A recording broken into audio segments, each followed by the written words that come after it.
Ce mardi, le calme est revenu dans la capitale malienne. Les populations ont vaqué à leurs occupations et le Premier ministre a fait sa première sortie pour appeler à l'union sacrée, à la vigilance. Notre correspondant Mohamed Danyoko nous en dit plus.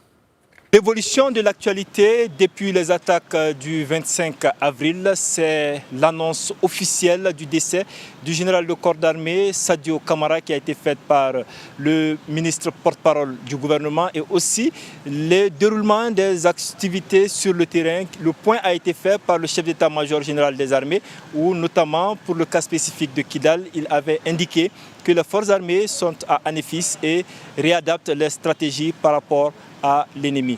Et hier, lundi, le Premier ministre de retour du Burkina Faso où il prenait part à la Semaine nationale de la culture, il a tenu un point de presse.